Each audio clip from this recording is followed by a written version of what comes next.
I think if you're not, your wife wants to see you, just like Greg, wants to see you stand up and not back down and fight for something. We need to see the manly men rise up in America again. Greg, that's your mission, should you choose to accept it. Inspire the rest of the men in America. Well, you are. I'm trying. Thank you. You're doing a great job. I believe that courage is contagious, and that's something that I say on my show often. When other people see other people within their society being courageous and standing up and not bending a knee, then there's the potential for them to say, I can do that too. Right. That could be me. And I'm hoping, because we're not done with this fight yet, that's why we're having this conversation right now. So more people can hear it and be inspired and say, you know what, this is where I draw the line. And that's what I talk about on my show a lot, is draw the hard lines right now. Yeah. Draw the hard lines when you're at home and you have a clear mind and you're not invested so much emotionally. That way, when they start to force us into these corners, we already know where we stand. The decisions are already made, and now we know. And for me, I was told that the request to have my video pulled down came from the governor's office. Oh, wow. That's Governor Jay Inslee. Oh, right? Of course it is, yeah. And I'm going to tell you right now that I don't adhere to bullying tactics from any human being on planet Earth. And so what do we teach our kids in school? So if a bully demands your lunch money, do you just hand it over? Nope. Does that make the problem go away? Yeah. The American government are being bullies right now. Yes. And never in any time throughout history of mankind has adhering to a bully's demand worked out for the better. Right. And I feel like people are in that mindset now. If we just comply, we'll go back to normal soon. Well, 2 years later, we now know we are complying ourselves into concentration camps. Into communism. You know what I mean? Yep. Absolutely. This will absolutely never end until we make it end. Right. But there's a big point in all this that I want to make sure to get out to your listeners today, because I know a lot of first responders, teachers, doctors, that they're like, oh, I'll lose my job if I don't do this, and I got kids and I got a mortgage. I'm here to tell you that the universe will reward courage. And you can call it God, you can call it energy, I'm gonna call it you God. can call it karma. Yeah, no, like whatever you believe in your heart. But the fact is, it's absolutely true, because my small business blew up. And I am now, and I don't say this, I always tell people this, I'm not saying this to boast or, oh, look at me, I'm a big success story. But our gym and our podcasts are now making us 2 to 3 times as much money as I was making as a police officer. Good. And so I like people to hear this, because a lot of people think like, oh, this is my career and I'm kind of pigeonholed and this is all I know how to do and I don't have any other skill sets. All that's nonsense. Those are lies that you tell yourself. If you're a resilient person and you believe in yourself and you have work ethic, you can go out there and you can start over. I'm 41 years old, started over, and now I'm the best that I've ever done. And that is because if you truly believe that you can accomplish things, you will. You have to believe that. But they don't want people to have will and belief in themselves. They want people to be in a constant state of fear, in a constant state of being triggered. And if you allow yourself to be in those states, you will never succeed, because you're trapped and you're stuck and you're like a dog chasing its tail. You can't break that cycle. Right. And so people need to know, if you're put in a position where you have to choose right versus wrong, everybody already knows what the right answer is. They know in their heart, but they're afraid to take the right path because they think it's going to come with a lot of negative consequences. That's a lie you're telling yourself. The right path will enrich your life. I promise you. Right. And even if it does come with a few consequences, what you're saying is, and what I'm agreeing with you completely, is that if you do what's right, like you said, God, karma, universe, it comes back around. There is no way that life was meant to be non-rewarding when you are a good person. I don't know if that's the well, what I I actually, from a biblical perspective, the bold are blessed.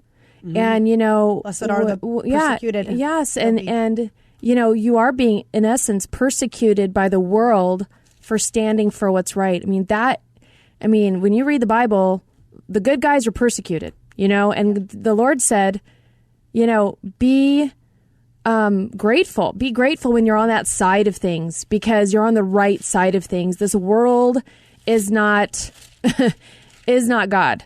And he sees and he has a plan. And it's like, I feel sometimes that I know this is God separating the wheat from the tares. Like, people have to get off the fence and get off this lukewarm mentality through life of, I'm just going to do the bare minimum. I never have to make a really big decision. I can just get in my car, go to work, go home. Every single day now, we're all being confronted with what we believe. And I believe that's from God. I believe God wants us confronted. I think he wants to say, child, where do you stand?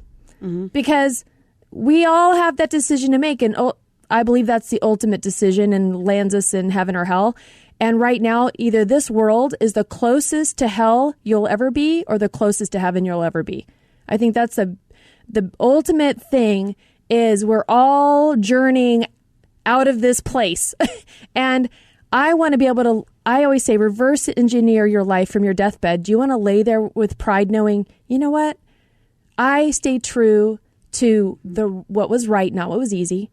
I left a legacy for my family, for my children of strength. I put steel in the spine of the people that needed it around me. I was a leader. I didn't just say it. I led with action. You're doing all of those things, Greg. It's just awesome. And I love your better health. Watching you challenging people in health when everyone's being jabbed is another thing. I'd love for you to talk about that a little bit. Well, real quick, one thing I wanted to say about like being the leader of your family, it made me just think, because a lot of people told me when I said, I'm drawing these hard lines and I'm not backing down and I'm going to get fired. And a lot of people are like, Greg, you have kids. You have kids. Mm-hmm. I heard that a ton from people. Yep. And the one thing that I will say to people out there, if you're using your kids as an excuse to display weakness and bend to knee, I'll tell you, you know what's more important to your children than you bringing home your paycheck is you teaching them how to stand with integrity and honor and be resilient and be on the right side of history. Those are the lessons that your kids are going to carry. You can get a job anywhere. That's right. You'll figure out a way to feed your family. That's going to happen. But what lessons are you going to teach them in the process?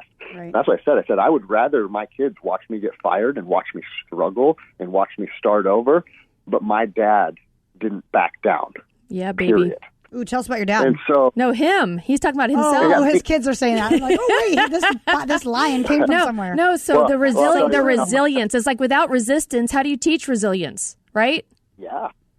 And so once I decided, hey, I'm moving away from the professional law enforcement and I'm going to put all of my energy into my gym, I was in Washington State. I was getting all the same things that you were getting. Mm-hmm. Shut your gym down immediately. People are saying that your gym is open. People are saying you're getting reported to labor and industry. And we got all these letters and emails, and I told my wife, I said, I'm starting to bring my body armor and my rifle with me to work. And if any man tries to deprive me of my ability to feed my family, we are going to fight to the death. Oof. And I know that sounds dramatic to some people, it doesn't. But I've been in war. I've been in war plenty of times. None of the people that I fought over on the other side of the planet Earth were trying to take away my children's meals. Right. So I said, the people that are trying to take away my ability to feed my family now, they are literally trying to deprive my own children of their livelihoods. We're going to fight to the death. They are starting a war, not you. So you would say right now to our listeners, are we at war now? What's your thought? You know, I am shocked that we haven't seen more violent outbursts, because once you start to put people back on their heels and deprive them of their basic human rights, they should fight back. People are on the edge. And so we're right. We've been on the edge for a long time, and I feel like there's some type of cataclysmic event that could make everything go off like a powder keg. Do I want that to happen? No, of course I don't. But I'll tell you, if they don't back down, it might need to happen. And it goes back to what we were saying. The right path isn't always the most comfortable one. Sometimes the right path is arduous and it's difficult, but you have to go through that to come out on the side of right down the road. And so... Can I just say something really quick, Greg, about everything you're saying? Okay, when we launch a podcast, we do like a cute little picture of you and special guest Greg, and then we do like a quote, and I'm running out of like how many quotes, how many one-liners can I throw out with Greg? So good. I've got sitting here getting goosebumps the entire episode. Never have we spoken to someone with this much conviction. fire and I love it. And This strength and conviction faith needs to be contagious. I hope that this episode just blows up. This is my because favorite. when we're talking about there being a war, I think there's a war over the minds, the mind of our children, the mind of the people. Yep. There's this warfare of just be nice, just be nice, just be a good person, just be nice, just be nice. And it's like there's this huge, it's like this submission that has overtaken.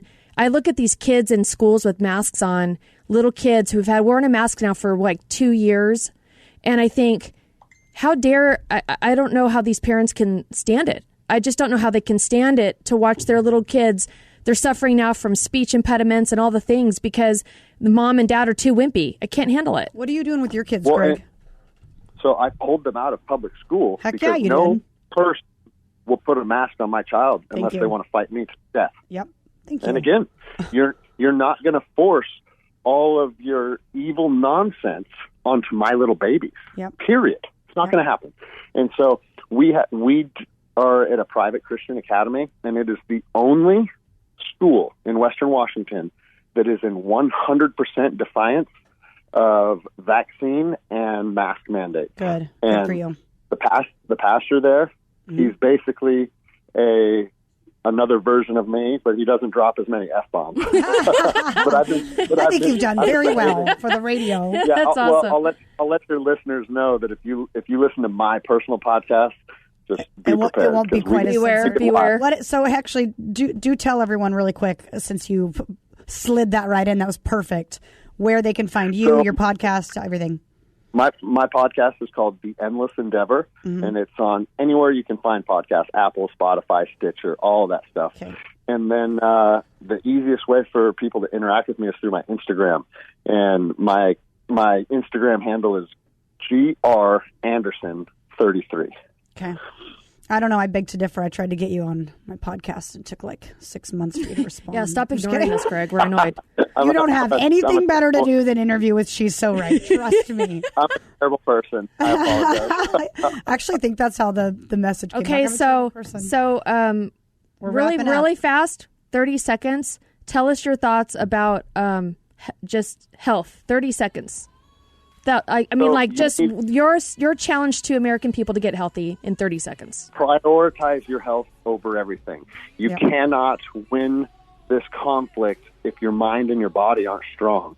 The human body, I always tell people, is the original piece of issued combat equipment. If you want to be tough, you want to be resilient, if you want to be able to stand up and fight against these oppressors, you have to prioritize your health, your fitness, and become a fit, capable human being. Amen. The number one good, Greg. Thank you. This was such a good show. You guys, thanks for listening to She's So Right with Lindsey Graham and Brandy Barclay.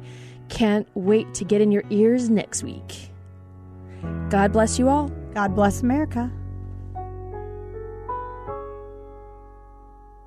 It's Dylan's KC Barbecue at 4 Valley locations. Our sports bar in Arrowhead is packed with TVs for the ultimate sports fan. Our Wildlife World Zoo location will have you on the edge of your seat, dining right next to our 60,000-gallon shark tank. Dylan's Bayou at Pleasant Harbor has never-ending sunsets, beautiful people, and live music every weekend. And our newest location, Western Trails Ranch, is 12 acres of rodeo fun and live outdoor concerts for the entire family. It's Dylan's KC Barbecue, where we're elite, unique, and memorable.